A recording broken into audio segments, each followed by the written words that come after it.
ማን ተብሎ ይጠራን አልኳችሁ? ይህ ሳምንት ዘወረደ ማለት ቅዱስ ያሬድ የሰጠው የምስጋናና የዝማሬ ወይም የአምልኮ የሥርዓት መጠሪያ ነው። በጾመ ድጓው ያመሰገነውን ምስጋና ዘወረደ እምራይሉ ብሎ ከላይ የወረደው ጌታ በምድር ላይ የተመላለሰ በምድር ላይ ሲመላለስ አይሁድ የበቀል በትር አንስተው እንደሰቀሉት ለመከራ እንደዳረጉት የሚያስታውስ የምስጋና አድርጎ ነው ዘወረደ እምራይሉ ብሎ የዘመረው። ስለዚህ ይህ ሳምንት ዘወረደ ተብሎ በቅዱስ ያሬድ ስያሜ ይጠራል። በዋናው በምስጢሩ ደግሞ ጾመ ሕርቃል ተብሎ ይታሰባል። ማን ጾመ ማን? ጾመ ሕርቃል። እስኪ ሁላችሁም በሉት ጾመ ሕርቃል። ሕርቃል ማለት ከጌታችን ከኢየሱስ ክርስቶስ ዕርገት በኋላ በስድስተኛው ምዕተ ክፍለ ዘመን በመካከለኛው ምስራቅ ላይ በነበረው ጦርነት ኢየሩሳሌምን ፋርሳውያን ለመውረር ባስነሱት ጦርነት ምክንያት በኢየሩሳሌም ይኖሩ የነበሩ ክርስቲያኖች ተሰደው በኢየሩሳሌም ይኖር የነበረ እግዚአብሔር ይመለክበት የነበረ ቤተ መቅደስ ተመዝብሮ ነዋየ ቅድሳቱ ከነበሩበት ቦታ ተዘርፈው ከኢየሩሳሌም ወይም ከመካከለኛው ምስራቅ ድነታችን ከተፈጸመበት ከምድረ እስራኤል መካከል ወደ ሮም ወደ ፋርስ ሀገር ብዙዎቹ ተዘርፈው ሄዱ። በዚህ ምክንያት ከ600 ዓመት በኋላ ንዋየ ቅድሳቱ ተዘርፈው ክርስቲያኖች ተሰደው ቅድስት እሌኒ ያወጣችው የጌታችን የመድኃኒታችን የኢየሱስ ክርስቶስ ከተቀበረበት የወጣው መስቀል እንደገና በፋርሳውያን ከተቀመጠበት የተመስቀል ወጥቶ ተዘርፎ ወደ ፋርስ እንዲወሰድ ተደረገ። በዚህ ምክንያት ክርስቲያኖች እጅግ በጣም አዝነዋል፣ ቆዝመዋል፣ ተክዘዋል። ስለዚህ የመከራን ዘመን አሳልፎ አንጻራዊ ሰላም መስጠት ልማዱ ነውና ጌታችን መድኃኒታችን ኢየሱስ ክርስቶስ ያ ዘመን አልፎ የክርስቲያኖችን እንባ የሚያብስ ጩኸታቸውን የሚሰማ ደግሞ ሌላ ንጉሥ መጣ። ፍዳ ተባሪዮ ምንም ቢሆን አይቀርም ወገኖቼ። የሚታየው ነገር አልፎ ሌላ ነገር መምጣቱ የግድ ነው። ይህች ዓለም ከተፈጠረችበት ጊዜ ጀምሮ በመንግስታት መለዋወጥ በዘመን መፈራረቅ የተለያየ ገጠመኝ አሳልፋለች። ስለዚህ የፋርስ የቅኝ ግዛት የመከራ ቀንበር አልፎ ያን የሚቀይር ደግሞ ምንም እንኳን በሃይማኖቱ የካቶሊክ መንግስት ቢሆንም ሕርቃል የተባለ ንጉሥ በመካከለኛው ምስራቅ ተነሳ። ይህ ንጉሥ የክርስቲያኖችን ጩኸት የሚሰማ ያለፈውን መከራ ሁሉ በቅጡ የሚገነዘብ የንዋያተ ቅድሳቱና የአብያተ መቅደሳቱ መመዝበርና መደፈር የክርስቲያኖች ሁሉ ስደትና መከራ በቅጡ የተረዳና የሚያዝን ሰው ስለነበረ ዙፋን ላይ እንደተቀመጠ የመጀመሪያው ነገር ያደረገው ያዘኑትን ማረጋጋት፣ ያነቡትን እንባቸውን ማበስ ነበር ያደረገው። መሪነት ስለሆነ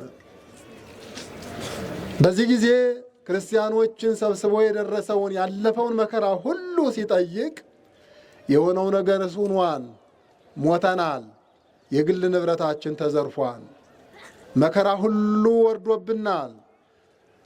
ከሁሉ የሚከፋው ግን ለ300 ዓመታት ተቀብሮ በቅድስት እሌኒና በልጇ በቆስጠንጢኖስ ጥረት በጌታችን በመድኃኒታችን በኢየሱስ ክርስቶስ ፈቃድ ከተቀበረበት ወጥቶ የድህነታችን ምልክት ሆኖ የድህነታችን አርማ ሆኖ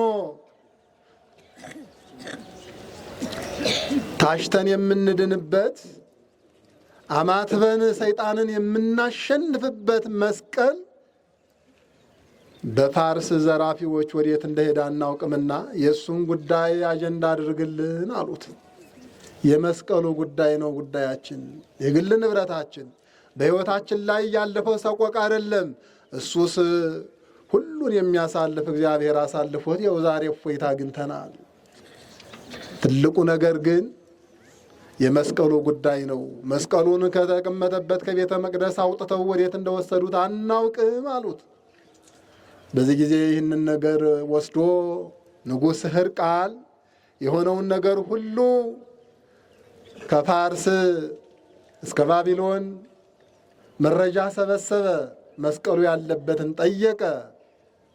አጋጣሚ ሆኖ አንዲት አይሁዳዊት በሥጋ በሃይማኖቷ ክርስቲያን የሆነች አብራ መስቀሉ ሲዘረፍ ተማርካ ከኢየሩሳሌም ወደ ፋርስ የሄደች ልጃገረድ ተገኘች። መስቀሉን ከአንድ ካህንና ከአንድ ዲያቆን ጋር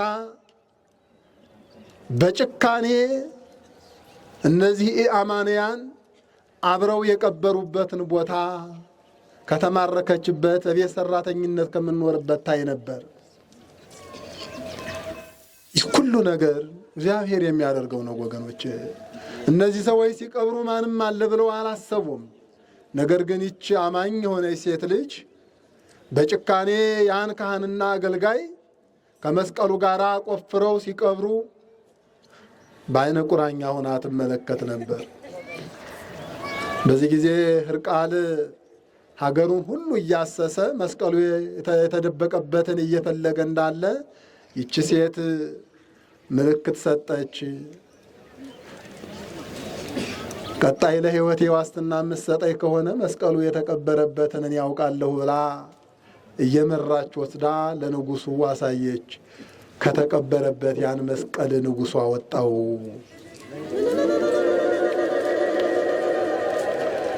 መስቀሉ ከተቀበረበትና ተዘርፎ ከሄደበት አገር በድል ከዚያች ብላቴና ጋር ታጅቦ ቅድስት እሌኒ ወደ አሰራችለት ወደ ኢየሩሳሌም እንዲመለስ ተደረገ።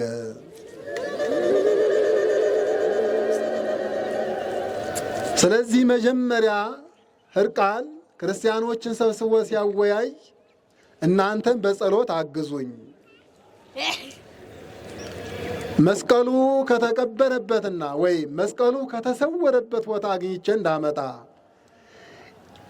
መስቀሉን የማረኩ እናንተንም በጭካኔ አገዛዝ በቅኝ አገዛዝ የገዟችሁን ጠላቶቻችሁን ድል አድርጌ እነሱን አሸንፌ መስቀሉን ከተሰወረበት እንዳወጣ ቅድሚያው ጸሎት ነውና የሚረዳው በጸሎት አስቡኝ። ስለዚህ መስቀሉን ከተሰወረበት ቦታ ፈልጌ የማገኘው ካስታጠቅኩት የሰራዊት ኃይል ይልቅ በእግዚአብሔር ፊት የምታቀርቡት የእናንተ ጸሎት ነው የሚያግዘኝ፣ በርቱልኝ አላቸው። ሐዋርያት በቀኖናቸው መግደል ኃጢአት ነው ብለዋል። እኔ ክርስቲያን ነኝ እንዳልኳቸው የካቶሊክ ክርስቲያን ነውና እኔ ክርስቲያን ነኝ። ክርስቲያን ደግሞ መግደል አልተፈቀደለትም፣ ክልክል ነው። ስለ መስቀሉና ስለ ክርስቲያኖች ግፍ ብዬ ሰራዊት አሰልፌ ለመዋጋት ስሄድ መግደልና መገደል አለ። ይህን ደግሞ እግዚአብሔር አይወደውም። ስለዚህ እባካችሁ ነፍስ የገደለው ሁሉ በዘመኑ ሁሉ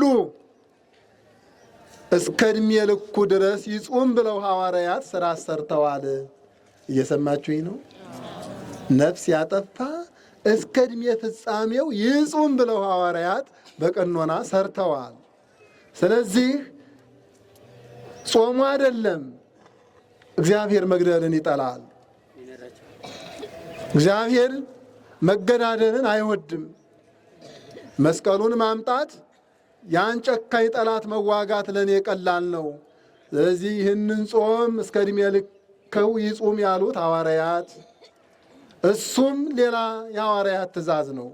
ለዚህ ሁሉ ነገር እናንተ ካገዛችሁኝ፣ እናንተ በጸሎት ከረዳችሁኝ ያለምንም ነገር ማሸነፍ ስለምችል በጸሎት አስቡኝ፣ መስቀሉን ካለበት አመጣለሁ ብሎ መጀመሪያ ቃል አስገብቷቸው ነበር።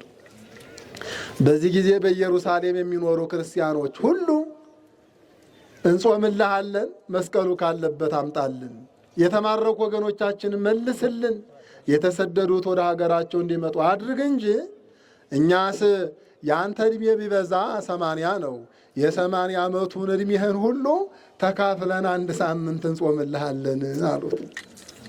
አያችሁን ስሌት?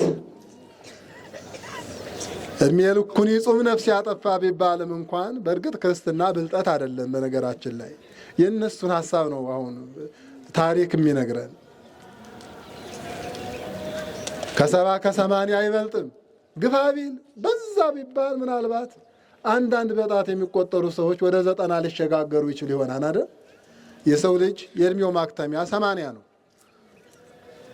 ስለዚህ ያን ተከፋፍለን እንጾምልሃለን አታስብ አሉት። እነሱም መጾም ጀመሩ። እሱም መስቀሉንና የተማረኩትን ለመመለስ ሰልፉን ጀመረ። ያለ ብዙ ደም፣ ያለ ብዙ መገዳደል የክርስቲያኖች ጸሎት አግዞት እግዚአብሔር ሞገስ ሁኖት የፈራው ነገር ሳይደርስ አሸንፎ መስቀሉንም አወጣ፣ የተሰደዱትንም መለሰ።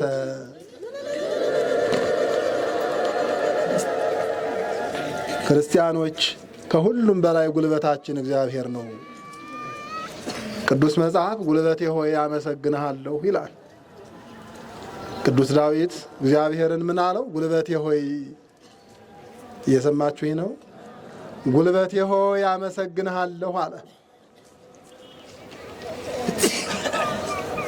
ከሰው ኃይል ይልቅ ከጠላት ኃይል ይልቅ እግዚአብሔር ጉልበት ሲሆን ኃይል አያስጨርስም ወገኖች።